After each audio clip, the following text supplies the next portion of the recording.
Now, what am I If supposed you to could do? say your name and when you first came to Avtex and the different departments where you worked and the years, if you can remember. Well, I went to work at Avtex. You gotta tell who you are first. Oh, my name is George Touhey. I went to work I went to work at American Viscos in 1944. I worked prior to that. I worked for the Construction group. construction I'll help them along. and for help we were putting in duct work for in spinning room. When they were building the spinning room?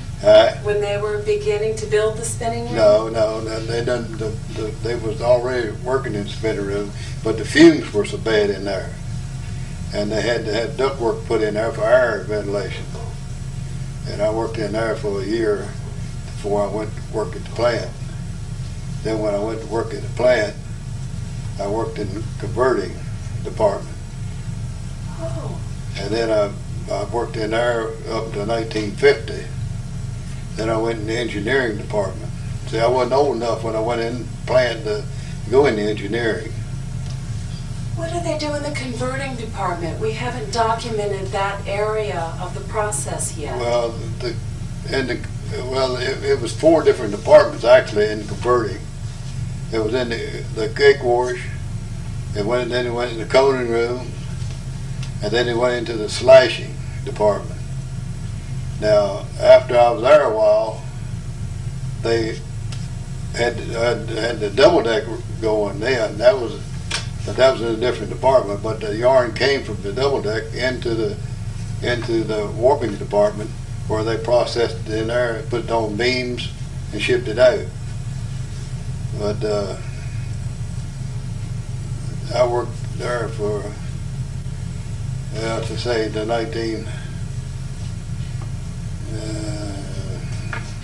I went into engineering in 1950, and I went in mechanic. I worked in the water softener for a while first, then I went on heavy equipment. Then I went to heavy equipment first, then I went to mechanic. And I stayed in mechanic until I retired. So from 1950 until your retirement? I was in engineering, yes. At what age or year did you retire? I retired at 63 and a half. But I retired in 1988. Oh, just before Just before the plant closed down, yeah. Okay. And you're there now again as a guard, yeah. Could you talk a little bit about the different areas that you worked after the 1950s when you came from the converting room? Well, when I first went in engineering, I was working on repairing beams. That's where they put the yarn on. Then from there, I went into the warping as an attendant. Worked on machinery part-time, small jobs. And then from there, I took second-class training. And then when my training was done, they never had no place to put me. So I had to go on the water softeners for a year. And after I come off of water softeners, I went out on heavy equipment, and that's where I helped build them ponds out there that they talk down on the river. I helped build 3 or 4 of them. Plus, we done other work there too, We hauled salt and stuff and put in box cars, we shipped out, and we done different things. But,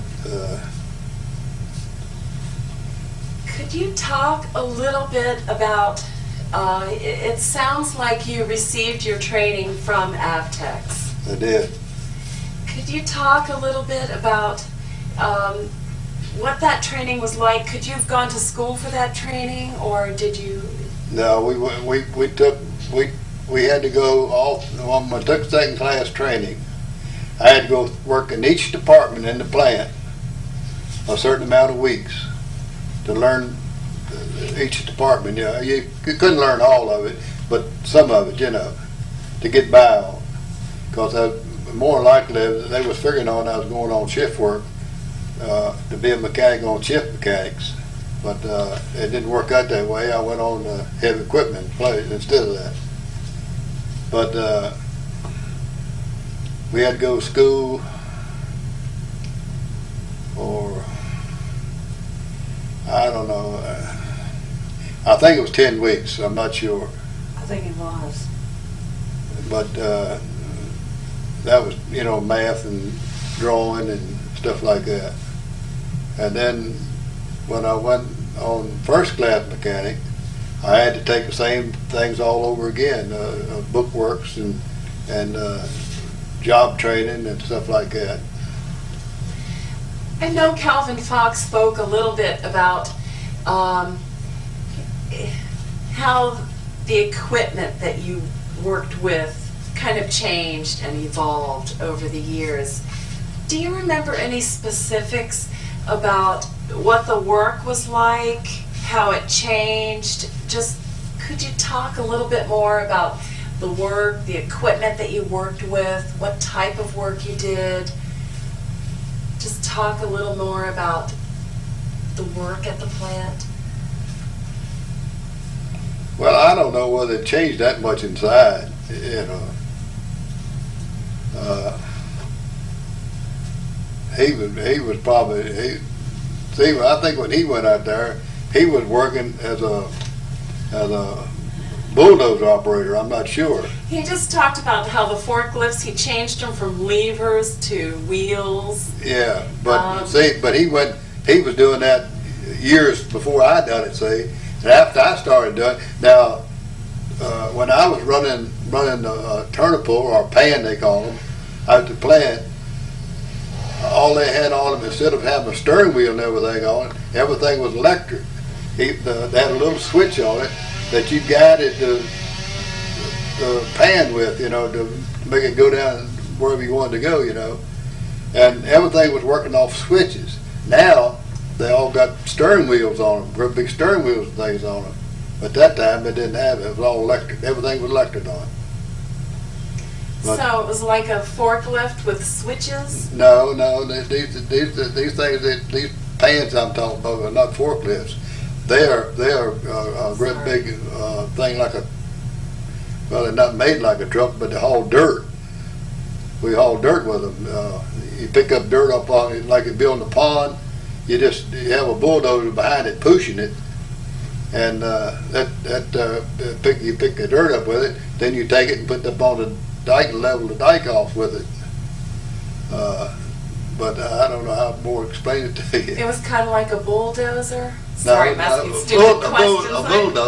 A bulldozer has got a blade on the front of it, you know. Okay. But you just put dirt up front and push the dirt and level the grounds It off. was like a dirt pusher. But this thing here is made, got a cab and everything on the front of it, but then it's got a big pan behind it that scoops up the dirt, and as you scoop it up, and you fill it up, this I don't know whether it's a gate or whatever you want to call it, that goes that haul the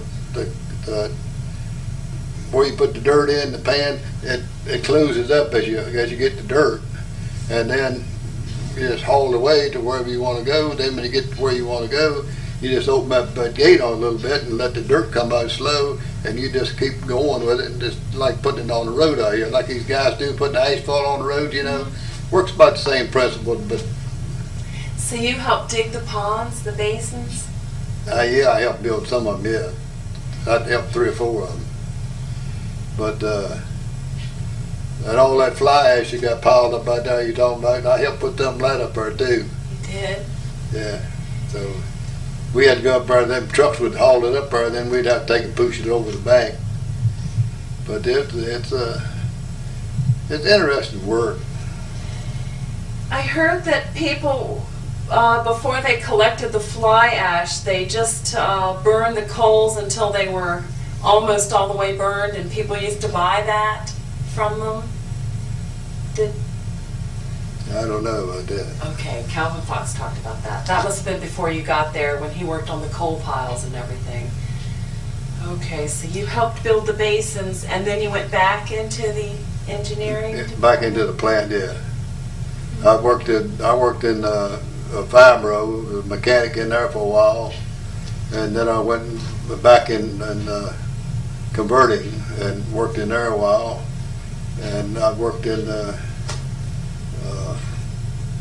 all different parts all down through there. So it sounds like, did you, there was just an opening and they knew you were a good worker, so they just kept moving you around? No, the way they worked out there, they made the Fibro just one department and toward the end of it, and mechanics, you know, and then the converting guys, we took care of the warping and Up twist, pre-twist, and twisting. and pre-twist and all them, and polypropylene. We had to work over there too. But we had about four or five different departments we actually had to work in. But most of us, they put us in one department. I was in twisting. I stayed in there for 4 or 5 years, you know, and never left in there. But then when they need you somewhere else, you just have to go somewhere else and work. I see toward the end, they kind of slowed things down, you know, toward the end of it.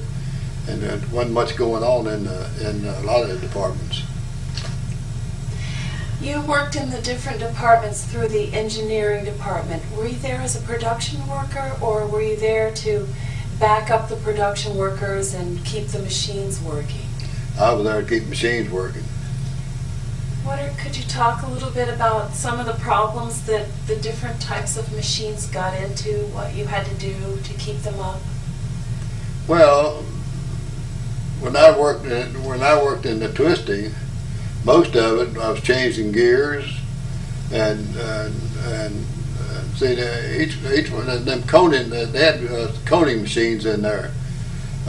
They took them out of the cone room and put them in the twisting, and a lot of yarn they had to put them on a big ball, you know, and some of them was on a round spool like that. But that's what I had to do. I had to, each time, each one of them customers, most times, each one of them wanted a different twist things on their yarn and stuff too, or a different wind, not a twist, but a different wind on their yarn, and you had to change the gears in order to put that wind on them. But most of them was in a ball about like that, and some of them was in, you know, a ball about that big. It all depends on what the customer wanted.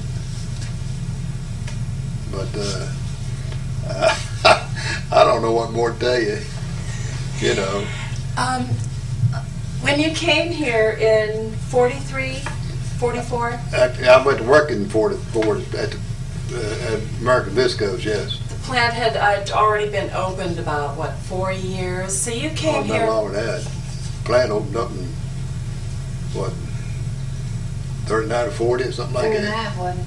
40 or something like that in there. So it was kind of up and running when you arrived. Part of it now. Now all of it wasn't built. That's what I was doing there when I was working in construction. They had all the new part over, all the new viscose department, all that wasn't there then. They put the new viscose, put the polypropylene and all that in there, and the warping department, and all that was put in there after I went to work at the plant. I wasn't there when I first went to plant. And American Viscose owned it at that time? Mm-hmm. Was the market changing? Did the addition of the new machines, was the industry shifting toward Well, no, see, that war was going on. See, that had a lot to do with it. See, I mean, it was such a demand for the product at that time.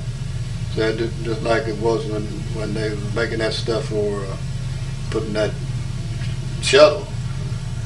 See, they had to have that yarn put in that. So And- you were there after the government bought those new machines to increase Well, production? I think the government took over most of it in there during the war. Most of the stuff I think was put in there, the government put in there because it had a stamp on it, property United States government on it, you know, on a lot of it, a lot of the stuff, the parts and things you had on it. So I guess the government took care of most of it, you know. But you maintained the machines? Mm-hmm. Get them in good shape too. But FMC bought it from American Viscose, and then FMC sold it to Avtex. When you first came here, could you talk a little bit about the job market? What other jobs were available here? Was Avtex one of the best jobs here? Did the plant bring you here? Could you give some information surrounding? This was the oldest job, the oldest place around here to work, period. Now, I mean, now they had the silk mill down here. They had the pen factory. There used to be a pen factory down here, but that burnt down. And Stossel's had some kind of a pen factory like down here. But that's all was there in Front Row. Outside, you know, just regular businesses, stores and stuff like that. But it wasn't much going on. I guess what I'm asking you is, were you born and raised in Front Royal, or did the factory Avtex bring you here? No, I was born in New York City, but I came here when I was 4 years old. But my father, now he came here and he married my mother, was from here. My father was in the service in World War I, and he met my mother here. So they went to New York and stayed a while. Then they came back to Front Row, but he didn't come back to Front Row on account of the plant, because you know, I'm way ahead of that. But he went to work at the plant in 1937. So you know, that was one of the best jobs they had around here at that time. What did your father do at the plant? He was a charge hand and over the labor gang for 40 years or more, I reckon. So he worked at the plant for 40 years? His father, Worked at- he went to work there in 37, I guess. When did he die? Lord, he'd been dead 25 years. I guess he worked there 30 years or more. I guess my sister worked close to that. Oh, your sister worked at the plant as well? She worked in the cone room. Okay. That was production.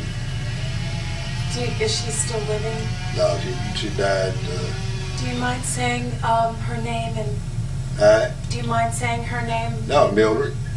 Mildred Vance. Mildred Vance was her married name. And she worked in Coney, for 30.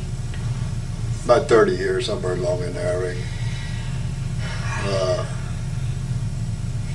Well, how was American Viscose as an employer? Were you happy at the plant? Could you talk a little bit about what life was like working there? A little bit. Well, I tell you, I met a lot of nice people there. And I never was mistreated. I'll say that. I never was mistreated from any of them. American Viscose or Avtex or FMC. I never was mistreated. It was always it was a nice bunch of people to work with. They treated everybody right, or at least they treated me right. So I couldn't complain on it.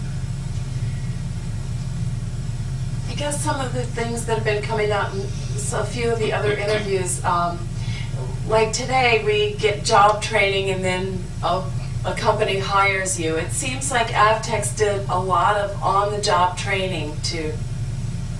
They done all the training that you got as a mechanic or anything. That's where you learned it at. Most all these guys that left the plant are down in the city working their trade. You know, I mean, they learned a good trade out there at the plant. They've been electricians, pipe fitters, all of it. When you first applied for the job, do they give you tests or talk to you to find out where they should put you? How do you go about being placed in your employment? Well, you went by seniority at the plant. You know, if you've been in a department, say 10, 15 years, and the other guy's been in there 20 years, that guy's going to get promoted before you do, if he's qualified to go up to a mechanic or anything, you know. Now, if he's not qualified, well, then he'll be bypassed. But if he's qualified to go, well, then he can go. They took it by seniority, though. That's how you went. Everything out there was every job was out there was done by seniority. Unification, everything, all of it was done by seniority. I heard your wife mention that both of you met at the plant, and people have talked about how people met at the plant. They are married. Most of them are still married. Did you go to the social activities? On the plant? No. Wasn't no social activities Wasn't going nothing on out then, there honey. going on there. No. Only social activities we had we made ourselves, didn't we? No social activities. I guess I'm trying to ask. We just met out there, and then Let me turn it off for just a second. Married, honey, in 45. Okay, whenever you're ready. I'm Thelma Touhey. I went to work at American Viscose for December 44, and I worked there until 88. I retired. My husband and I retired the same day, and they had such a big party for us. They had to go down in one of the big rooms. We really had a nice one, but I enjoyed while I was working out there. And I worked in the coning room. That's where I went to begin with. And you was just talking about training. The first thing we had to learn was to tie a knot. And believe me, the knot that they wanted tied wasn't an easy knot either. But then different ones would, work with us until we learned the job. And I worked in there. I don't know how many years I did work in there. But then I was off sick a lot. And then I went back in what they called twisting. And from that I went to dip. That was where you run big cones of yarn through solutions. Sometimes they were big cones, sometimes they were little. And when we got the little ones, it was hard work. But we ran through a solution that run on the yarn, and that stabilized the yarn more, made it stronger. And then I went over to twisting. Oh, now where did I go from that? Where was Margie and I at? you didn't go in twisting. Huh? Margie went to twisting after coning. Margie Mason? Licklider? No, Yeah, she was in twisting, but well, your job classification was in twisting, Yeah. but you wasn't in twisting. But where I went then from that twisting department over into another part of twisting, I worked there. One girl and I worked most of the time for 18 years over there. And again, we run the yarn. But that time when we run the yarn through, we had it on, I had mine on a big creel. And we had to hang the cones on the creel, and then it would run through, and so many different ends would go on a cone after we ran through the machine. But like I said, I enjoyed my time. Like him, I met a lot of good friends, and that's where I met him, and I've enjoyed my 55 years. That's how long we've been married. In the when they put the different solutions on the yarn to make it stronger, do you remember what solution it was? Yes, ma'am. It was formaldehyde and alcohol, and there was another one, but I don't know what that one was. But I'll tell you one thing: when it all got together, it was good and strong. Yeah. Could you talk a little more in detail about the viscose process in the different departments, where it fit in the line of things that were done to the cellulose. Just a little more detail about what the twisting or the coning. Well, now in the coning, we also had Different yarn. the cakes of yarn. They were wrapped down in the lower part of the plant, and they were pushed up to us, and the boys would hang the yarn up over our machines, and we would take that yarn and run it on the, we would put it down on the spindle down here, and then it would pull up and go over on the machine, and we'd put a cone on that, and then that machine would run that cone of yarn, and then that would be taken off, and they would take that, and then that would go to the slashing department and hung on a creel over there, and then they run that into big on a big roll. But then when I went to twisting, sometimes over there we would what they call recone. What bad yarn would come through there, sometimes we would have to recone that, and we would have to pack that in boxes and send that out. And then when I went across the hall, like I said, if I run we had a wet side and a dry side, and if I run the wet side, then we had big pans that had this dip solution in it, and the yarn would run off of a creel. You know what a creel is? It's a big rack where your yarn would hang on spindles. Just lay over the spindles? No. Or just rolled up on spindles? Okay. I don't have a picture of that. I wish I did, but there it would. That's what I tell you long ago. Okay. See them yarn, them yarn there. Mm-hmm. Now they on spindle. Okay, let me turn this off for just a second. Okay, like I said, I worked with Margie Mason over in the twisting for a long time, and sometimes I had to work where we would run the small cones through a solution, and that solution, I'm telling you, would get your hands awful dirty and awful sticky, but it was a paycheck, I'll put it that way. And so I worked there until I retired, and I guess that's about it for me, other than the poem that I had here. Could you? Yeah, I wrote this. I would look out my kitchen window, and there was a stack. So I wrote this, not forgotten Avtex. I look out my window, and what do I see? The old smokestack where Avtex used to be. Now that it is gone, 'tis a lot to be said. How it kept our community together and a roof over our head.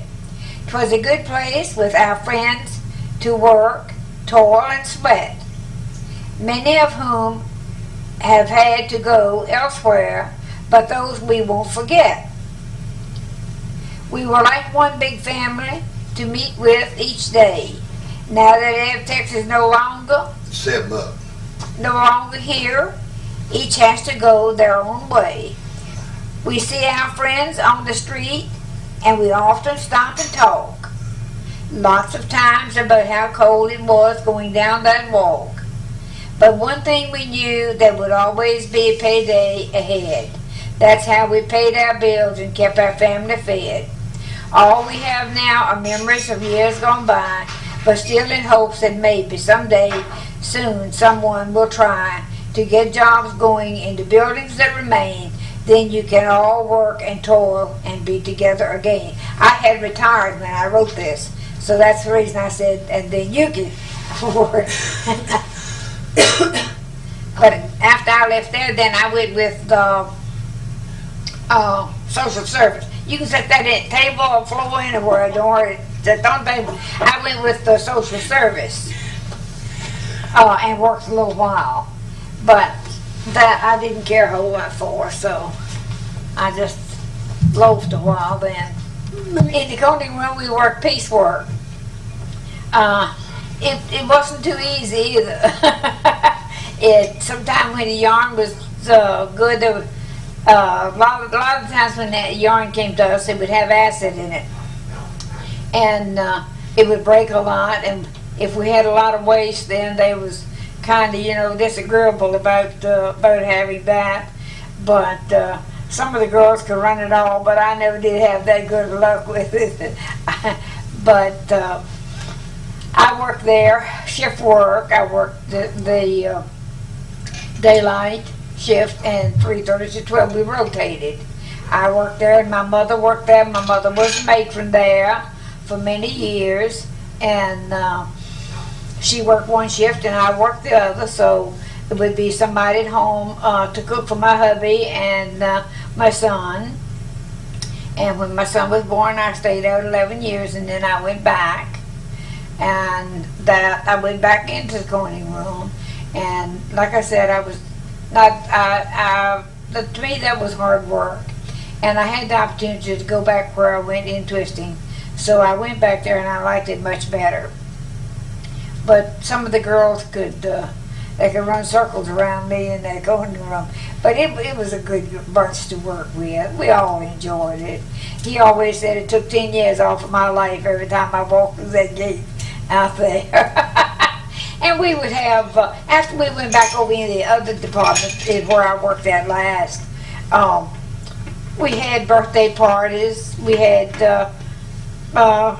showers for the girls that was pregnant, and just different things. We had wonderful birthday parties. And if somebody was retiring or going out quitting what, we had parties for them, and just had a good old time. But over in when I went over in twisting, I had much back trouble, and I couldn't do I couldn't do heavy work. And I had a wonderful charge hand, and he helped me a lot in lifting my boxes and all until I worked myself back up to where I could lift them myself. But and of course, every night the girls laugh about me being able to sleep. I could start my machines and just shut my eyes and I'd be asleep. And one of the girls was talking the other day. She said the minute the machine cut off, that I was just sprung up again. But I had, let's see, I believe Margie had 40-some machines in the coating room, and I had 20-some. And she would get hers going in there. I was still working on my 20-some. So, like I said, it was just something that it was hard for me to master. But then when I went back in the other part, I didn't have any trouble back there. And we had our breaks. We worked hard when we worked, but we took our breaks. And like I said, we had our parties, and we had good foremen. Well, I had a few disagreements with a couple of them, but we ironed those out. But in all, they were good to work with. If you had a disagreement, did you go get Chuck Ledman or something? I don't think I ever had to have Chuck here. I think I always could straighten them out. But when I had them, I think I could straighten them out. And could you talk about how you met your husband there? Oh, yes, indeed. I was a very, hey, should I tell him? I looked a lot different than I do now. I was 18 years old, and not had too bad a shape. But he met me, I was working with his cousin in the coating department, and we would go by each evening. They had a bench sitting in the slasher where he was working. They had a bench sitting there, and the men would all sit down there in the evening and watch the women go by. So, of course, he was sitting there watching me go by. So he asked his cousin who I was, and she told him, and that's how I met him. And I met him in September. We missed 2 nights of seeing each other, 2 days rather, of seeing each other between then and the 15th day of December, and we were married then. And like I said, I've been with him 55 years. And he worked shift work a lot, and I worked shift work a lot. And sometimes we just said hi and bye. But we adjusted ourselves to it and done one that flew well with it. And like we had one son, and we had one that is dead. We had 2 boys, and like he said, one of the boys went to work out there, and he found out what it was when they put him over in 5-0. He found out that life wasn't a bed of roses. But anyhow, he decided he better go back to college and teach school. But that's about all. Other than over in Twisting, we had to, like I said, we run the spindles and had. Sometimes we'd have great long cones of yarn to run, and sometimes they would be big ones, and sometimes we would have little bitty ones. And however, they all had to be packed in boxes, though, and shipped out. And they would go to what they had, what they called a shrink wrapping machine. Do you know what that would be? Plastic? They would wrap it plastic, and they would have to label that then before it could go out of there. And that was also done out in the department that I was in. But every now and then we had somebody to come by and check our boxes, and if something in there didn't look exactly right, they'd let us know it. And that's about all I can tell you, honey. And you wrote a poem. Oh yeah. Don't want no 7-Up in this time. I look up my window, and what do I see? The old smokestack where Avtex used to be. Now that it's gone, it's a lot to be said. How it kept our community together and a roof over our head. 'Twas a good place with our friends to work, toil and sweat, many of whom have had to go elsewhere, but those we won't forget. We were like one big family to meet with each day. Now that Avtex is no longer there, here, each has to go their own way. We see our friends on the street, and we often stop and talk lots of times about how cold it was going down that walk. But one thing we knew, there would always be a payday ahead. That's how we paid our bills and kept our families fed. All we have now are memories of years gone by, but still in hopes that maybe someday someone will try to get jobs going in the buildings that remain. Then you can all work together and toil and be together again. That's it. Now here is one of the things that was in the guardhouse up there. Do you want to hold it up? Okay. That was just a sample of some of the materials that was Okay.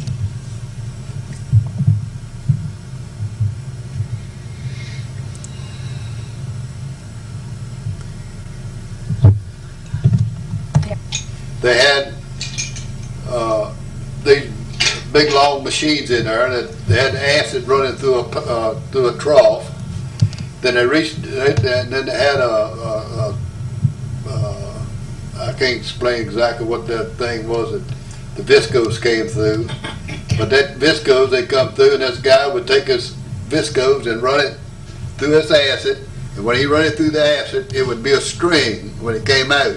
He'd just take that thing and run around these goaty wheels on this spinning machine, and then it would run into a box-like thing, a round thing that's over where the yarn went into, and they would wrap it in there. And then when they took it, they doffed the machines out. They would take it and put it in a dryer. Then it would stay in there so long. Then it would go to the cake wrap, where these girls wrapped them, you know. Then from there, they would go on to this machine and into the cake wash. They had a long machine in there, that had all these chemicals, different chemicals running through it. And they would put this yarn on a Rod. yeah, there was a bunch of rods on a thing run through it. But they would put these yarn on it, and it would run all the way down through this process, all the way through. And when it got down the other end, these guys would take it off, and they would take it and put it on a board thing with a lot of pegs on it to hold the yarn on. Then they would take it over and put it into a dryer, and it would stay in there so long. Then it came out of the dryer. Then it went into the coning room, and these girls would make cones out of it. Then from there, it would go into the slashing. Then they would put it on beams. And then when they put it on the beams, then it went out into the shipping, and it was gone. That's all. That's as good as I can tell you on it. Now, I don't know what chemicals they put in to make the yarn and all that. I know they made it soda and all that stuff, but I mean, I don't know what they did in the viscose part. Do you mind explaining a couple of the pictures showing where you were? What they were for? Well, these were this picture here was at a party we had. Where'd that over there? And that was your entire Right there by engineering? you. That's the gang that I was in the polypropylene gang right there. Now we worked in the polypropylene. They worked in converting, twisting, and warping, and polypropylene. They had all these bunch there. And this other picture we had here that I got here. This picture here was taken at a Christmas party. And we had a Christmas party every year.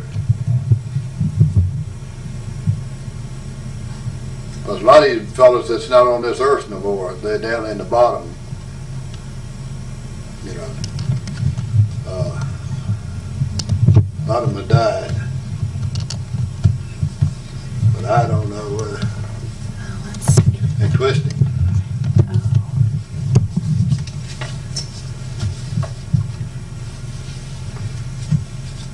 Now, these are dark. I don't know whether you can see them on that camera or not.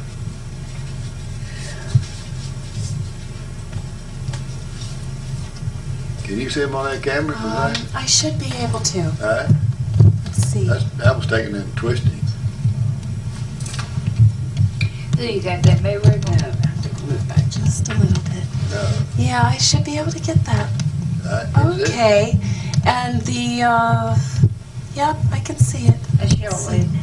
Yeah.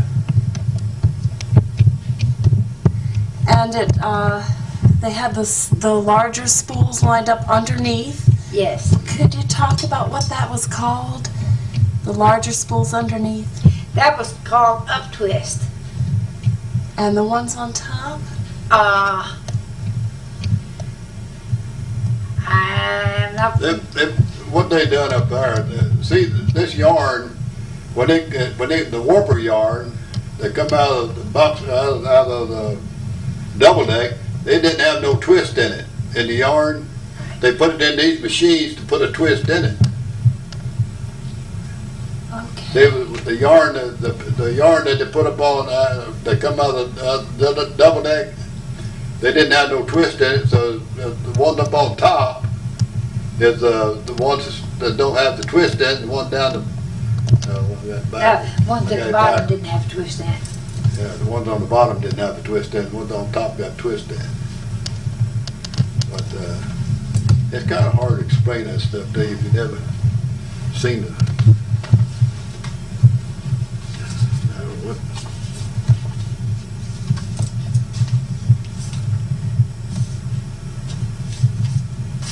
That's the same thing.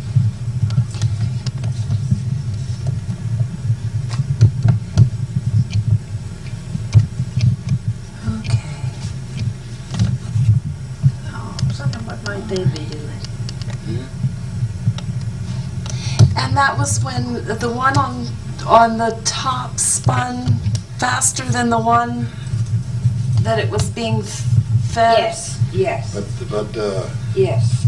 that I don't know what that is. This is not Free twist.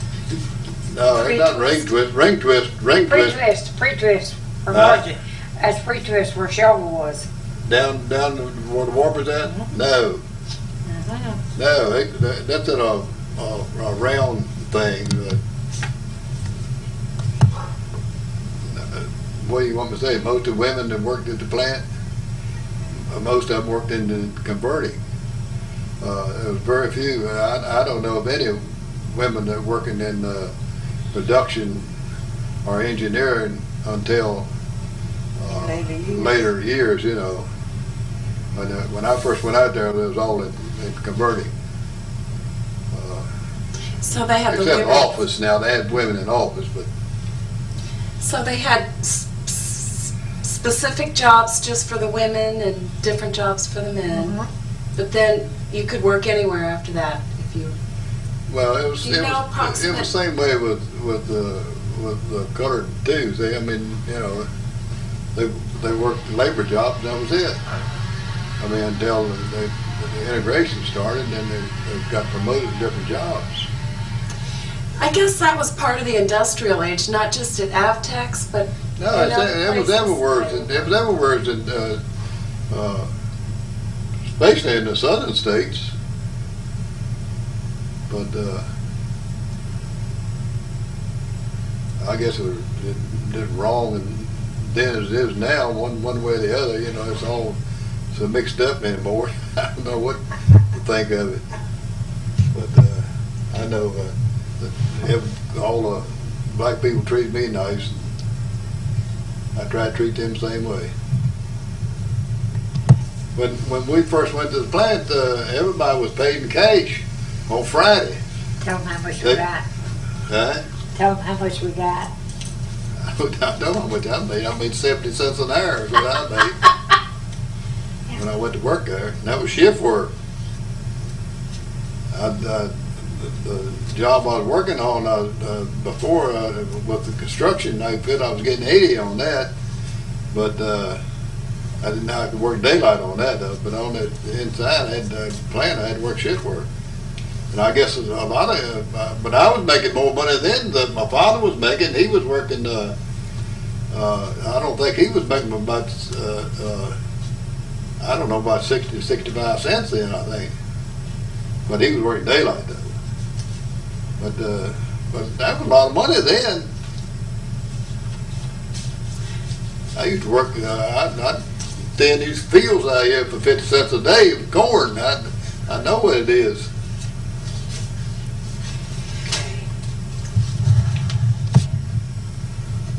Jim Bringle organized. I believe that this was possibly, this is Avtex employee picnic. This is one that Jim Brinklow organized, and in it he states that we had between 600 and 700 of the members. And it was held down at the VFW, no, not Yeah, VFW Park. VFW Park, and we really had a nice time. But now we have singled out and I think during the summer we have several different picnics now. I know there's a bunch from Converting that has one, and we usually have somewhere around, maybe 70 or 80 people, and we have a lot of good food, and sometimes we have somebody that plays country music, and we play games and just get together and have a good time. And the Avtex retirees are still meeting. Yes, and like I said, when he and I retired, Well, they have one down at Union Hall, do. like I said, when he and I retired, he had told me, this is a joke part to it, he had told me that morning, he said, now don't cry when you go down there at the party today. I said, I'm not. He said, yes, you will too. And I went in, I said, hey! He came in a little bit later, he was crying. He was one that was shedding the tears. I was having them all. I had to give them the best years of my life, and I was ready to go.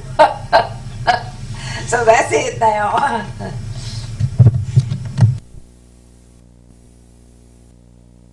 First, May Day already, Loyalty Day, in the year 2001. We're here with Arland Welsh. Could you just say your name, ma'am, and when you first came to Avtex and where you started? I'm Arland Welsh, and I first came to Avtex in 1957. And which location in the plant did you begin your work? I was hired as a jet inspector. We inspected those little platinum jets that the yarn was spun through in box shop and double deck and staple department. We had those big platinum jets, and each little one was like a thimble, and they was worth, they said, around $1,000 each little platinum jet. And of course the staple department jets were bigger ones, and they really had a value. We inspected them under a microscope. The little shop buyers cleaned them, and then we inspected them under the microscope, and if they had holes dirty, we sent them back. And if not, we assembled the jets in a little assembly that it had to go on the spinning machine and passed them back through the window of the men in the room that was cleaning them. I heard from one of the workers that a microscopic particle could clog one of the jets. Could you talk a little bit about what you found on them, how you cleaned them?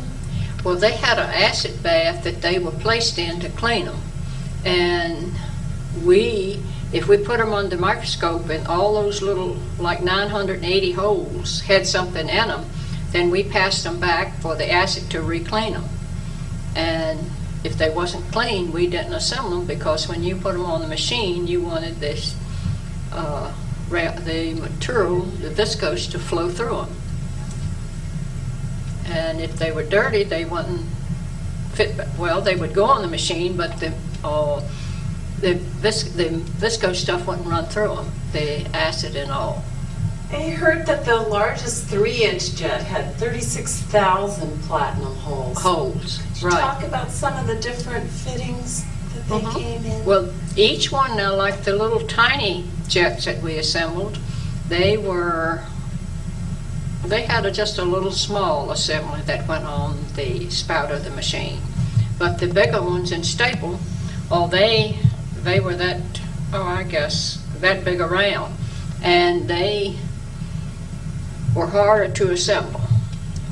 And they went on the bigger machines, and of course we didn't have as many of them as we did of the little jets. But that was the shift work. I was on shift work. And I worked in there about a year and got bumped out. Yeah. How did you get bumped out? Someone came back with more seniority? Somebody came back with more seniority, and I was bumped out to the double deck where we were spinning the machines. I worked downstairs, the men worked upstairs, and they we had like a little, I don't know how you'll say, a little assembly now. We reached up and grabbed the yarn and threaded it down on these cones, and we went through the process of putting it on the cone for the machines of the yarn. And then we doffed the machines. One laced the machines, and another girl come along, doffed them. Doffing them? What is that? Taking it off after the cone was a certain size, and taking them off. And I didn't like that. That was harder work, and it was hot in there. We had air vents that came up through the floor, but it had to be a certain temperature for that yarn to spin. And so it came opening on daylight, straight daylight, and I transferred to the cloth room. And from the cloth room, I worked down there probably a year, and I started relieving in the office. And I relieved up in the manager's office for Agnes Rutherford and Margaret Bayless worked. I sent telegrams and teletypes when Margaret was on vacation. And I went from there to the Visco's office. And that's where I learned schedule, and I stayed the rest of the time that I was there. I was there 32 years. And I went from office manager to department supervisor, day supervisor, and then when the plant started cutting down, I transferred. I worked in employee relations 1 year. And I worked a year after the plant closed in employee relations, doing retirements and fixing up retirements for employees 1 year after the plant closed. Yeah, could you talk a little bit about what happened after the plant closed? I wasn't aware that people were still working.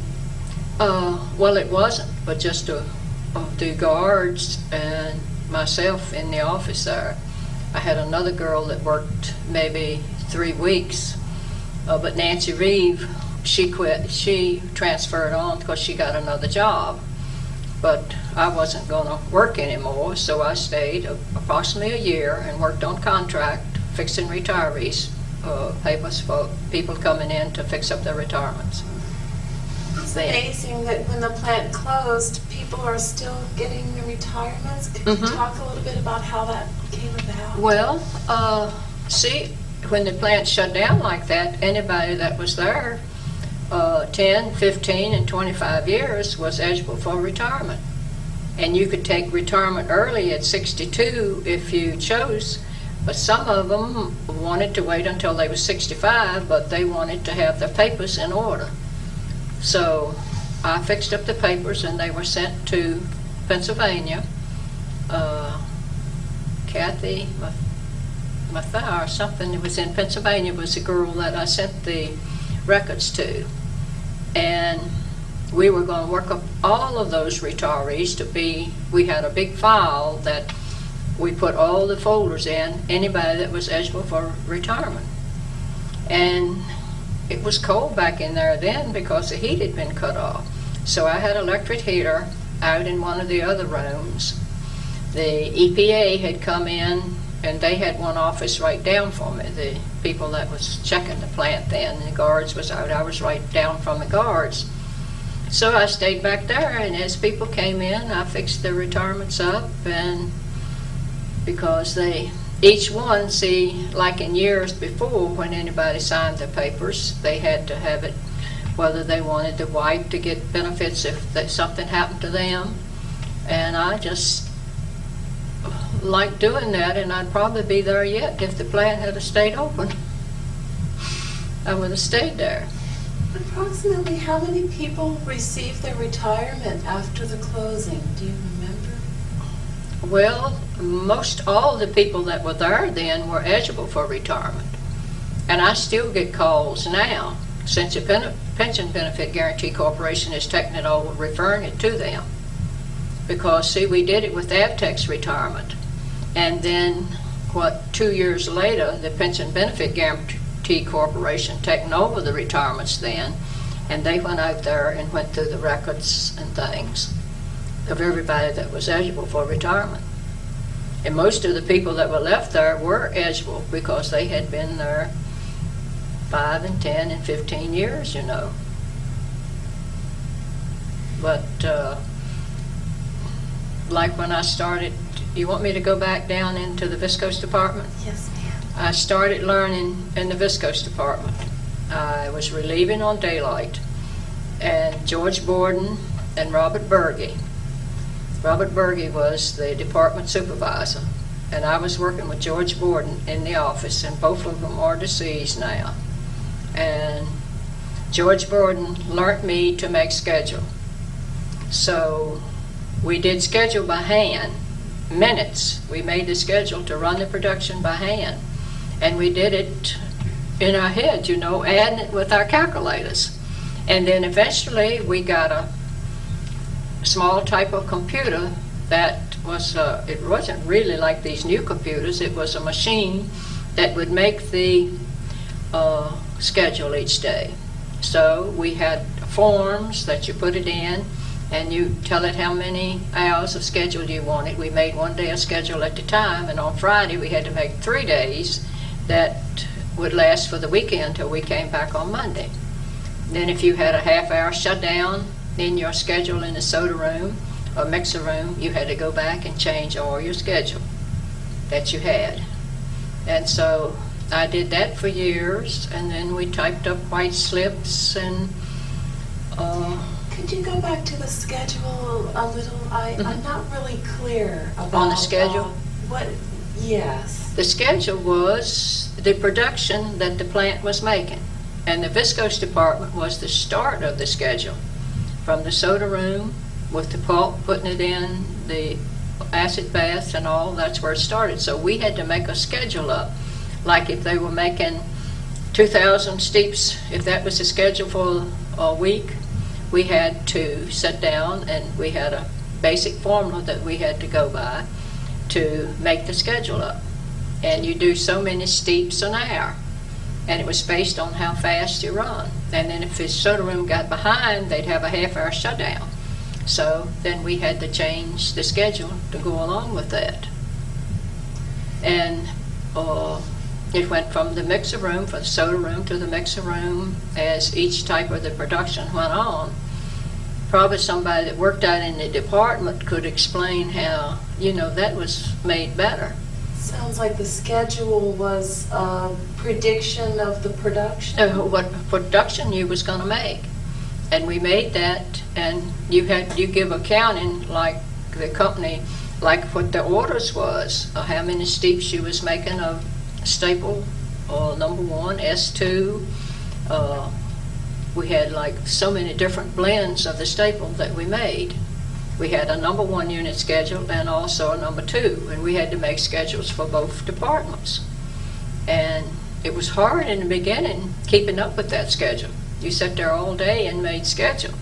And you had sheets, forms that you put it in, and then you had to fill in all those pages to set out for the charge hand to come in the evening when his shift come in to take the schedule out each day.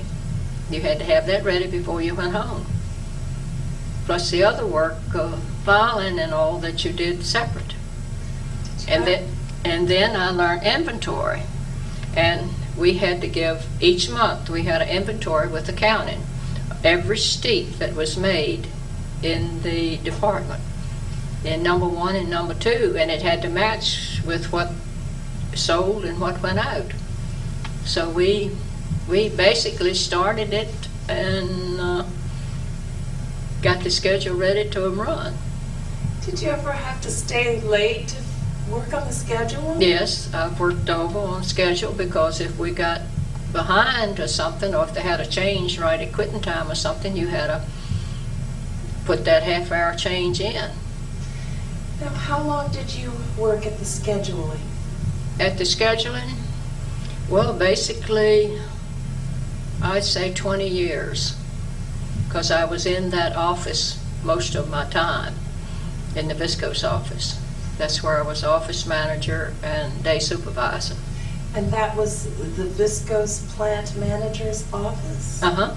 Okay, so you worked alongside Agnes Rutherford. Agnes was up in the manager's office. I was down in the viscose office. Okay. She was up in the manager's office. We had the converting office, the manager's office, the spinning office, and the engineering office. We were down in the plant, but she was up front there. Not up in accounting, no, but in the main part of the plant. Up near the staple department is where she was. Mm-hmm. It seems amazing. I never actually got to see the plant in operation. Oh, you so it's hard for me to picture what it looked like, where everything was, how it operated. I have found out that, for instance, Agnes Rutherford's office was twice as big as her house. The kids could ride their bikes. Mm-hmm. How big was the plant? Were you in the basement? No, I wasn't in the basement. I was on the main floor. Like the plant, it was just a long haul from corridor. Because the fork trucks and things run up and down the hall with the supplies and the yarn up and down the halls. And the viscose department was down in closer to the engineering office in the beginning of it, the start of it. And at one time they had 3 or 4 girls in there, but at one time, mostly when I worked with Betty Lullard and George Borden and myself. And Eva Matthews, a girl that just recently died, worked in the office with us. Did you ride a bicycle from the entrance down to your office? Yeah, you could ride a bicycle. They had bicycles that you rode up and down the hall. Mm-hmm. That's amazing to me. It was. And from the manager's office down, we had a parking lot that we parked out from the manager's office, but we had to walk down the corridor every morning to get into our office. We were right opposite the spinning office, and engineers was right over across from us. How long of a walk was it?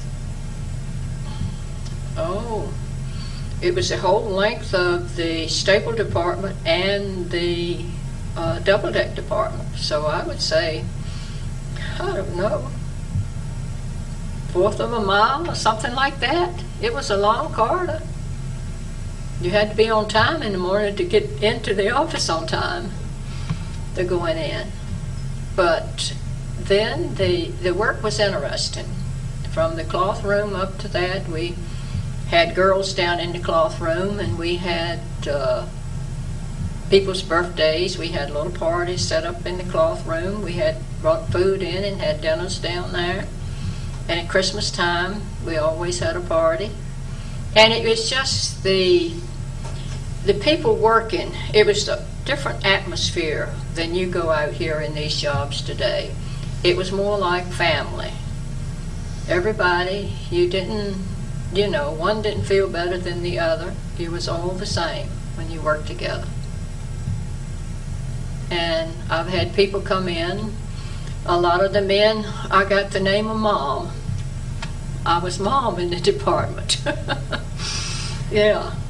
And then, like when I did inventory, I went to all the departments. I went to the staple department, mercerizing floor.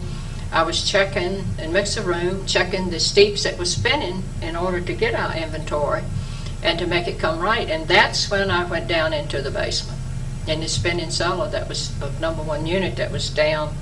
And sometimes it would be water down in there on the floor where the flood or rain or water had come in. You had that to walk through down in that. And so then from there to #1 unit. And you really was busy on inventory day. And we had a book that we checked off to make sure every steep was accounted for, if we had a loss, anything of that sort. That was basically the main schedule. And I kept that after George Borden retired. That was my responsibility, to keep that. And when accounting come down and picked up my report, it better be right, to match with how many steeps, went out of the plant that was sold. I can't imagine anyone stealing any of the material. When there was a discrepancy, what happened? Well, we had to find out where the steep was lost. If it was lost out in the cellar, something of that sort. Because if they had a loss, they were supposed to bring it in and, explain what had happened to the steep at the time of the production. So was everything in the end usually accounted for? Yeah, yeah. Yeah, it's not like something was stolen or anything like that. It was just the way the production was run. You had to know if something happened and something of that sort got lost. The whole plant just seems like this huge, fantastic city. It was. And if you went out in the big tanks where it was spun out in the spinning cellars, and to see how it went from there to the staple department, and it was a really interesting production to see that yarn made. And especially the double deck yarn that went out for the carbonizing yarn that was used on the nose cone of the Spacemobile there. And after the plant closed too, I worked with John Cosgrove in the spinning department. That was some of my part-time work too, making blueprints, because Mexico was going to do the carbonizing yarn after, because they still needed it for the space program. And so I made, taking blueprints of all that from over in the engineer office for them to send to Mexico. So it just was an amazing process all along. I enjoyed the work, and as you say, I'd still be there today if it was any way possible. I haven't heard a bad comment yet about the people there, the work there. It seems to be above and beyond anything that we've, in the present day, work with. Mm-hmm. And back, like, you know, when it first started during the war years and things, because I wasn't there then, but it gave people jobs, and look what it did for Front Row. It brought all the industry into Front Row, and the money they spent on the stores in town. And I know, but it just, and to go there and see it like it is today and what it was at one time. Of course, I know it needed work at one time, and that's that sort, you know, but it, look at the families it supported. You came here today from Flint Hill. Did you live in Flint Hill when you worked at the factory? Yes, I did.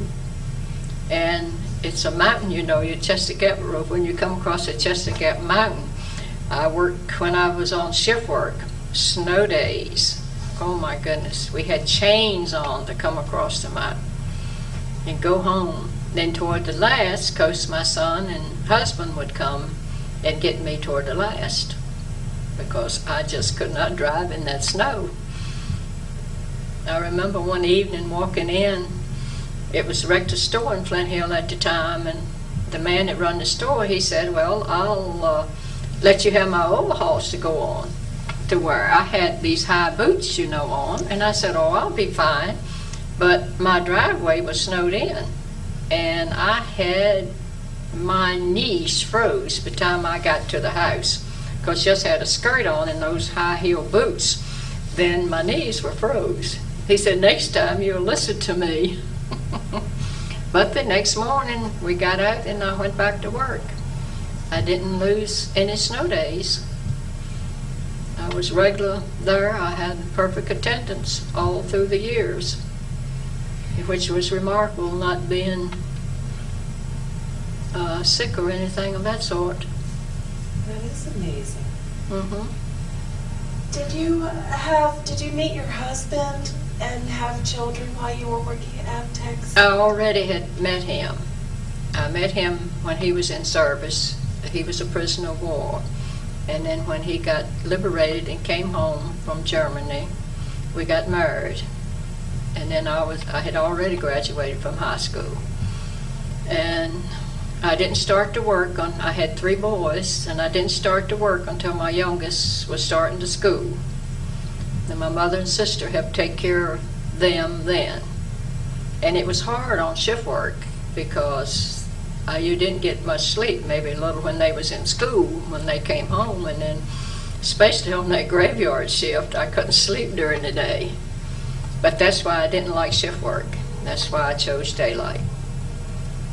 And which was the best for me, I guess, I transferred to cloth room and then from there to the office. And then that's when I transferred to salary then, because I was on production. And that's where I stayed until the plant closed. I feel like we jumped over the beginning of your career when we talked about your work after the plant closed. Mm-hmm. Could you go back a little bit and give some of the detail in the different departments that you began with, some of the things before you got to the office with the schedules? Well, like I told you, from the jet room to double deck, and then from there to the cloth room, we had yarn that came in. We made filters that they put on the machines out in the final process that the viscose was run through, and we cut those cloths. We had big rolls of cloth to come in. We cut and made filters, put pulp in them, and we made them for all different sizes, because each machine had a, spinning machine had a different size filter that went on it. And that was nice work. That was all daylight work too. And we had a bunch of girls down there, and you had fun working with that, cutting the material. We had big long tables that we pulled the material off the big beam on, and then cut it and placed the pulp in it. And each filter was a different size. You put so many different sheets of pulp in with each, and we cut it. We had these big cutters that was cut on the end of the cloth room there. Now that's when the material first came in? Mm-hmm. You feel, because each, after, in the viscose, in the spinning part of it, see, you put this filter on it. What is different from the little spinning jet, like as I said when I started. This other was a filter that the yarn was spun through. And it had all these cloths to go on. It had to come through it, a process of doing it. After they treated the material, then they put it through the filter? No, we made the filters. We made the filters, and then they was placed on the machine like that. Like the big spinning machine, it had little, I don't really know how to explain it. They were big machines, longer than these tables, you know. And you had a section, each section, like a piece of metal, then they put a filter on it, and then another piece of metal came up, and then from there on down to make the whole machine, or the viscose to go through. Okay, to filter out the impurities. Mm-hmm. Yeah. Okay. Mm-hmm. All right. And then those cloths and things came back into the laundry, and some was rewashed, where the laundry rewashed them, and then we made them up again. Okay. Mm-hmm. All that wasn't reused was the old paper filters that went in between them of the And that was called the cloth room. cloth room. And at one time, when the cloth room started, they had approximately 35 women in there at one time. And then as years went on, as production came down, I think when I worked down there, it was about 10 in the cloth room then. How long did you spend checking the platinum holes? Well, I worked approximately in there 2 years in the as jet inspector. I like that because it was easy, you know, under microscope, and we had just a little small room that we did them in, because the men in the spinning department, they had just a window that they placed the tray of jets in there to us, and we put them on the microscope, and then we had a long table that we assembled the jet, the little platinum jet in. Did you have to wear like a mask? No, no, no, it was nothing like that.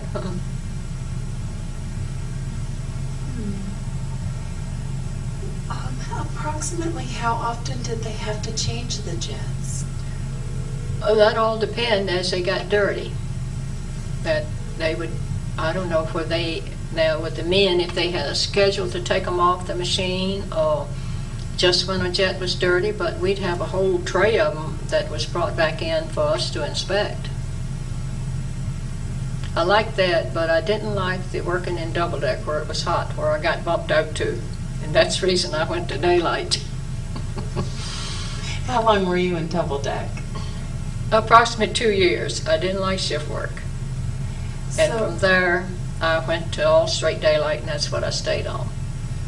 So you inspected the jets, you worked on the filters, you were in double deck for a while, about 6 years altogether. Yeah.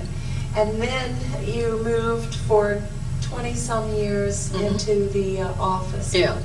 Mm-hmm. So you were... That's where I transferred to salary then, because I was on the time card with production, the other part. So 6 years in the plant, and then 26 years in the office? Mm-hmm. All right, so you were there about 32 years. 32 years. And you were there when it closed.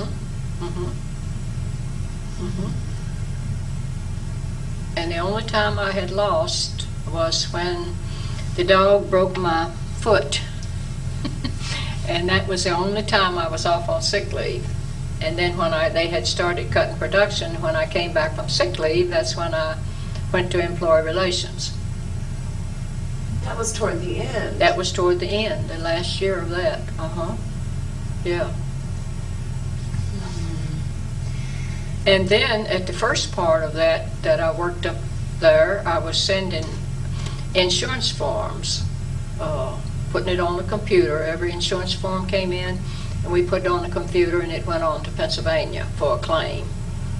Then, that's basically what I started up there until I started working the retirement part of it. And that time, people were coming in to sign up for the benefits, ones that was eligible, or ones that wanted to have their papers to show as later as they came of age for the retirements. And everybody's retirement, see, was different because they had a different time in, and in some, you take a reduced rate if you wanted your wife to have it if something happened to you. Or if you take the full benefit, then if something happened to you, your wife didn't receive anything.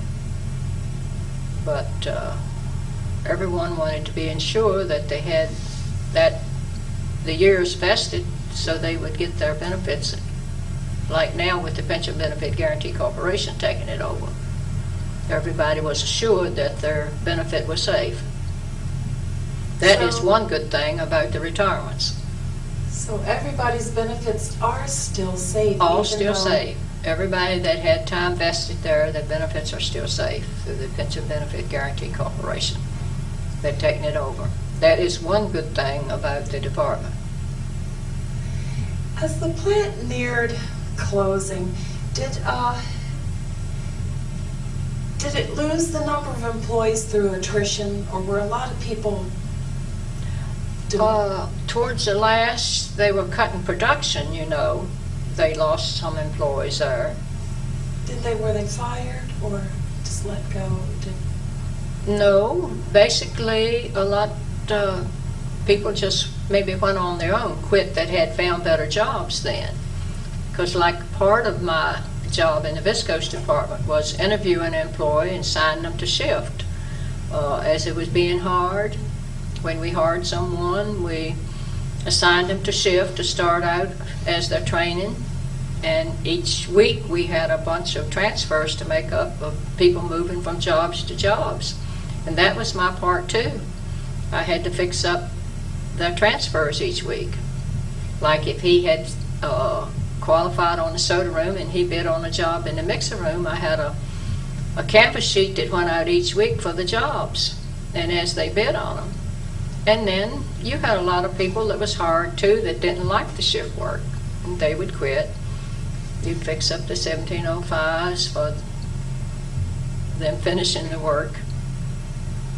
And then if they were called in and got a white slip, we made up white slips or termination papers, you know, if they did something wrong. That they were fired if they lost so many days absence, you know. You said they made a bid on the job. Could you tell That went by seniority. Like each week I put out a canvas sheet for, like if it was a soda room operator, mixer room operator, fork truck operator, and everything went by seniority from the time that they were hired. We had seniority lists for each shift, and as they got more seniority, the one with the better seniority got the better job. They bid on it. In our viscose office, we had the big register of sheets with their names on it. We made little tabs. And at each job, like soda room operator, fork truck operator, mercerizing cellar operator, spinning operator, and as they got more seniority, they taken the better jobs. Because some of them that just started out, they were started a flight operator or something, they were the lower rated jobs and the harder jobs till they moved up. And that was part of their training, see, as they started. You started in one area, And then as you got seniority, you bid on the other jobs and you were trained on that. And each week you had transfers that went to accounting of a moving from job to job. And that was of the number 1 viscose department and number 2 viscose department. It was made up of 2 departments. I hadn't heard the number 1 and the number 2 department yet. You hadn't? No. We had number 1 viscose department and number 2 viscose department. And the main office was in the number 1, in number 2 office. The number 1 office just had a shift foreman's office over on the other side, and they worked out of that office on the shift, and during daylight they would come to our office to get orders and things from the department head. Did they build another area of the plant to make viscose? It was 2 different areas, and 2 different types of production. Over on the other side. Okay. I hadn't heard about that. You hadn't heard about that part of it. No. And staple department, see, each one made different type yarns. So that was a response to increased production to what was needed in the marketplace? They had to That's build... just the way it was started from the beginning. Well, set up that way. Oh, so from the very beginning there was viscose 1 and 2. Mhm. Okay. Mhm. All right. I thought maybe It was when I went there. Yes. Okay. How did you come to arrive at the Avtex plant? Were you recruited or were you just looking for work? No, I was just looking for work. I had went around to different places and I wound up there. That was my life then. Were any of your relatives working there as well? Yes, my mother worked there and my sister worked there. Yeah, my husband worked there for 1 year, but he was shift work and he did not like it because he was farming and trying to do both jobs at the same time. Because he said when I went there, he said he worked a year, he would give me 6 months, and I wound up with 32 years. That's how that turned out. But I enjoyed it, and it was fun. It was nice. The people I worked with, I started out with Robert Berge was my plant manager, and he was nice to work for. And then I had Dave Clark and Ralph Marquis, as I've told you about, and Roy Cooper and Jerry Pence. They were the department heads that I worked under. But, and I mean, it was just a relationship with the different office crews. The foremen from each shift came in, and got the orders from the manager, each day. The shift of what was going on the shift. And then you work with the engineering department, on getting your machinery, something was broke down. Kenny Fristow was in charge of the engineering part. He's deceased now also too. But they always said, how did I get along with that bunch of men? But I got along okay. I heard Agnes Rutherford talking about some of the, she cooked for some of the different groups and that they had a special club out at Rivermont for the Foreman's Club. And were you involved in any of the social activities connected with the plant? No, not in that. That was in the early years. No, I didn't. Wasn't involved in that part of it. Just when we had retirement parties and things, that we had them out to different places here in town. If some boss were retiring or somebody, we had a party for them then. I'm trying to fill in some of the information in addition to the work that went on there. Just some of the other things, events that you might remember happening during your time at the plant, or different activities, like the riding of the bicycles. Agnes told me about that. I hadn't really realized that they used... each foreman had a bicycle that he rode, around in the department, because it was a lot of work, involved. area that they had to check each day, and especially the ones down in the storeroom delivering supplies, and we couldn't do them all on the fork truck, up and down. And you see where the main gate was, if they had to go to the main gate for something, how far it was there. That part of it. And the company furnished the bicycles? Yeah, that was part of the company. They were all company owned, yeah. So just the foremans had the bicycles? Yes, Or the storeroom, where they had to deliver supplies or something of that sort. Were you there for some of the big events, such as the fire? Could you reminisce about some of the major events? There was a fire in the ventilation stack. I don't remember too much about the fire, that part of it. I don't. And what about floods? Every time it rained, was there water in the basement? Yeah, most of the time. The water in the cellar came in, from that area. Would come up in the basement, and you'd have that to be pumped out and all up over the machines. So they had little pumps pumping it out? Oh yeah, they had pumps that pumped it out, yeah. How deep did it get? Did it get really deep, the water? Oh, sometimes, yes, it was. You had to have, maybe to clean it out and mop it out maybe before you could go down there. And up in staple department, it was bad too, down in that cellar. I never did go into that much. Usually I went to 6B, and I didn't have to go down into the basement up there to check. Did the workers have wet feet while they worked? They had to clean it, yeah. You had different crews that cleaned it up. It's amazing. You had a special day crew that just did cleaning, and you had a filter changes. That was a group that did just that work, just like of the engineering department. You had all these different jobs that you was responsible for as you worked each day. That was like a canvas sheet that I put out each week, recruiting for the jobs. And as a person moved around, and each job had a different rate of pay, and that's the way they bid on them. And your seniority started from the day that you was hired.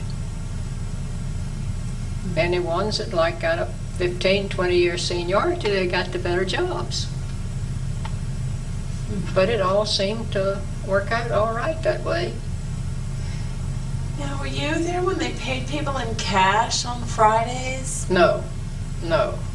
That there was checks when I went there. I don't remember that. Because 57 and 1958, those years is when I went in.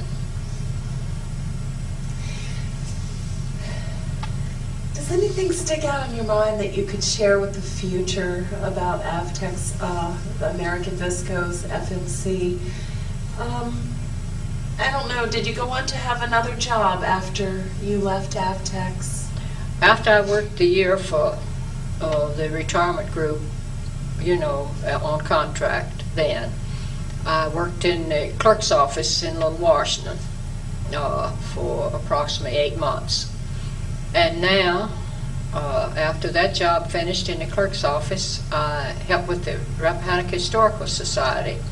I volunteer 1 day a week in the Historical Society. And I love to do research.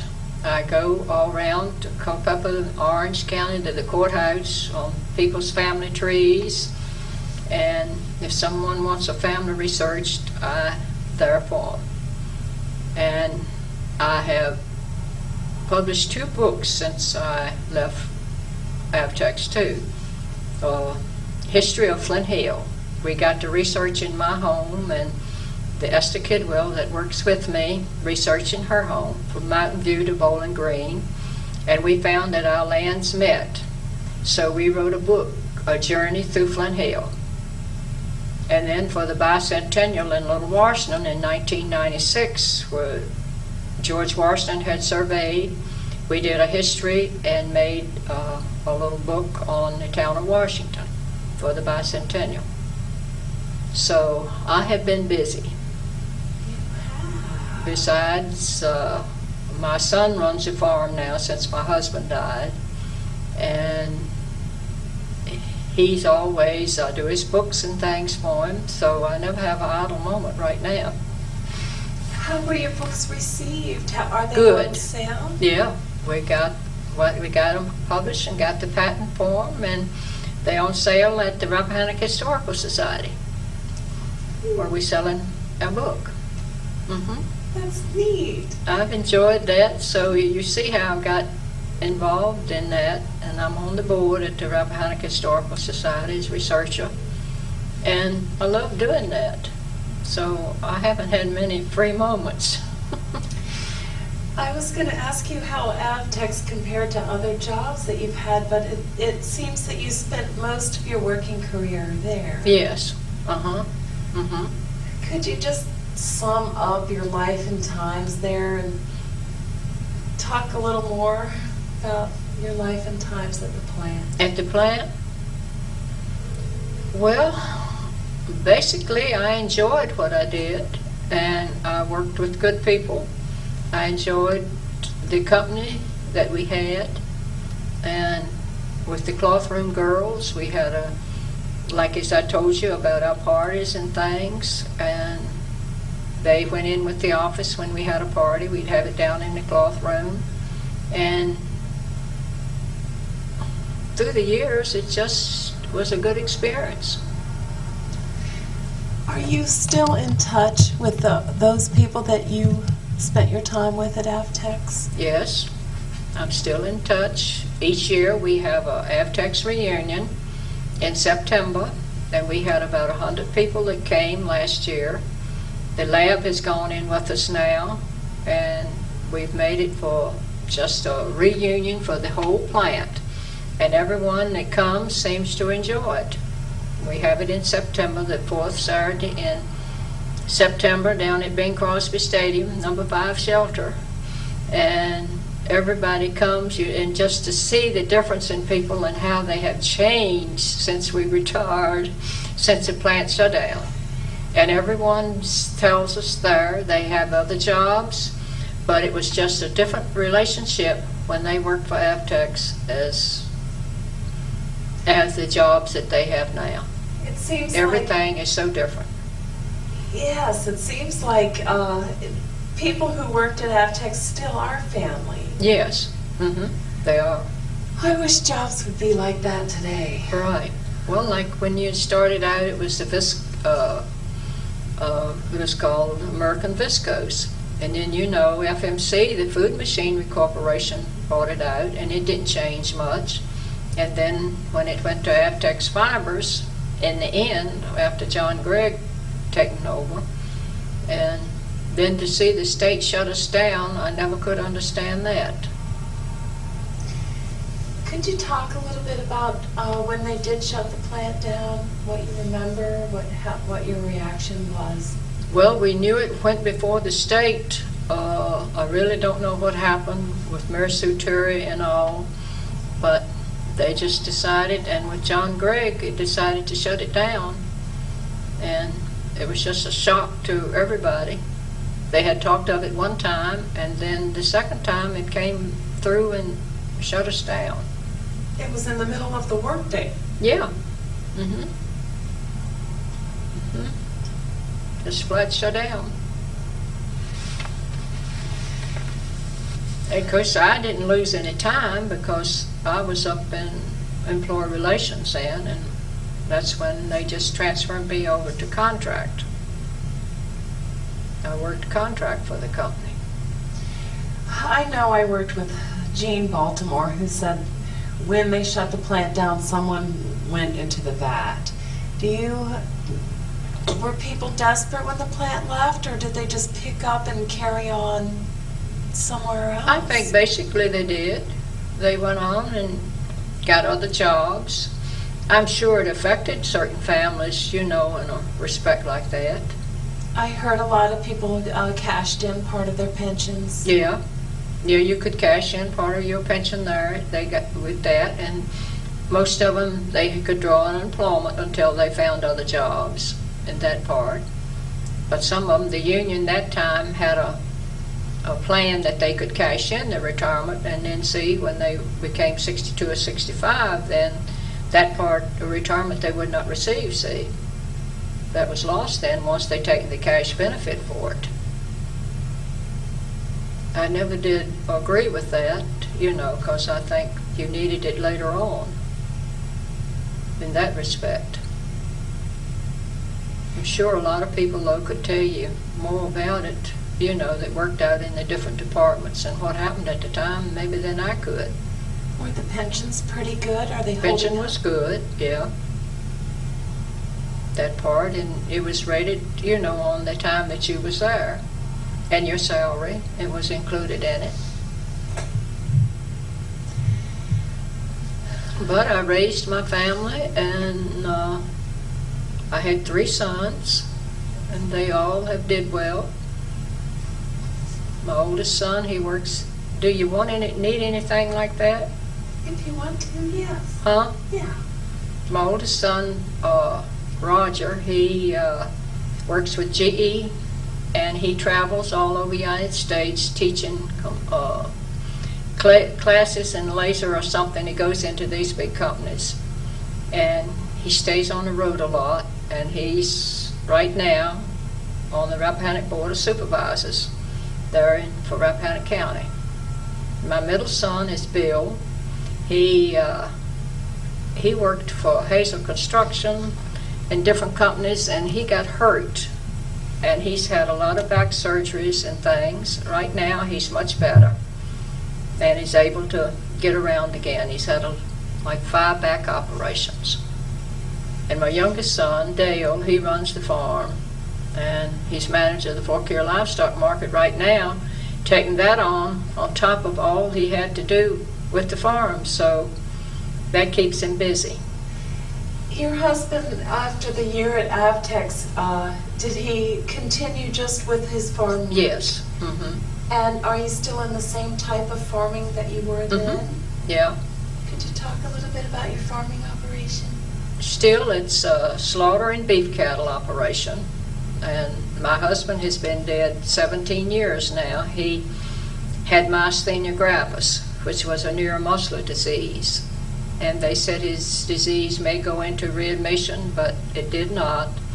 And they said if he could live with it for 5 years, it may. But he died in 2 years. And so I'm at the house by myself, and all 3 boys have new homes that they have built around close to me.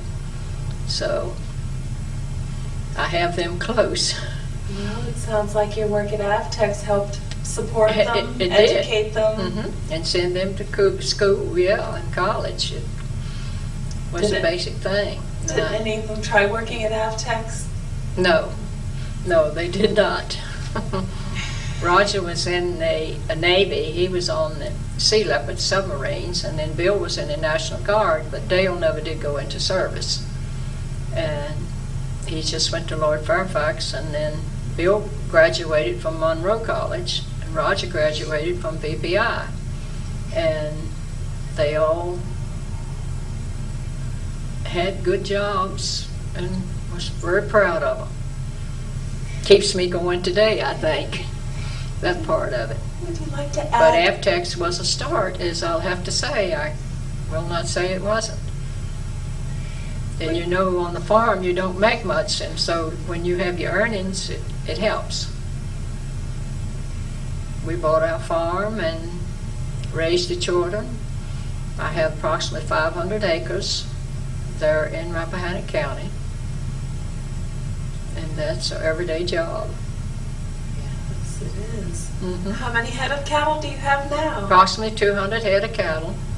Mm-hmm. And then he keeps approximately 100 cattle in the feeder calf lot. He raises them and sells them to slaughterhouses and does good on that. Is that about the number that your husband had during your time of farming? Yes, Maybe it's increased since my husband came along, yeah. Because it was a different farming then than it is today. You didn't get all the equipment and things. It's more expensive to Yes. farm today. Yeah, that part. Yes, He- it sounds. Mhm. Do you think your job at Avtex was responsible for allowing your husband to continue with his farming? Oh, I'm sure my salary helped, with him to continue farming. And then, too, he has, besides what we farm, we lease out, say, 2,000 acres besides that he manages, because you have cattle on each different farm, see. You couldn't have all that one on just the one. Do you have anything else that you'd like to add at this point about your life or your work at Avtex or anything at all? Well, I can say I've had a good life right now, and I worked with the Historic Foundation too. I got our Flint Hill Baptist Church that had been closed for 28 years. I got it in the Virginia Landmark and on the National Register of Historic Places. And I love doing something like that. And right now, I'm working on getting the village of Flint Hill in a historic district to work with the county. So I have been busy. And I'm sure you can credit to Avtex. I'll not say any word against it. And I know what Avtex has did for the town of Front Royal in that respect. Because like when the plant closed, we had, like up in accounting, we just had so many thousands of dollars of jets, platinum jets we had in accounting, and then the sheriff took them down and stored them in the jail down in. So I don't know how that was whether they've ever been gotten back or not. That story, I haven't kept up on that. Someone said there was a platinum liner in one of the water tanks. Did you ever hear anything about that? That, I don't know anything about the water tanks. It probably was something of that sort. Yeah. They better check the water tank when they take When they down. dismantle that, right. Uh-huh. What would you like to see at the site? What is your vision for the future for the site of Avtex? I would just like to see maybe a nice recreational area, something that all the town folks could enjoy, the children and grown-ups alike, is to maybe make it a nice park. I know they're talking about a soccer field, but I hear that we having complaints on that now. I'm not sure. But I think if it was anything out there that would have been that dangerous to health, it would already be gone, the way the cleanup is processed. This is an optional question. How do you think life is different today than it was then, in the 50s, the 60s, the middle of the 1900s? How do you think it differs from now, 50 years later? Oh, the lifestyle of people have changed. With the computer field, it's nothing the same like it was then, when people growed up and they had fun, the families visited and had Sunday dinners, and now they sit and watch TVs and things of that sort. And you don't know who your neighbor is a lot of times now. And I'm sure the way life has changed with a fast life and everything of that sort.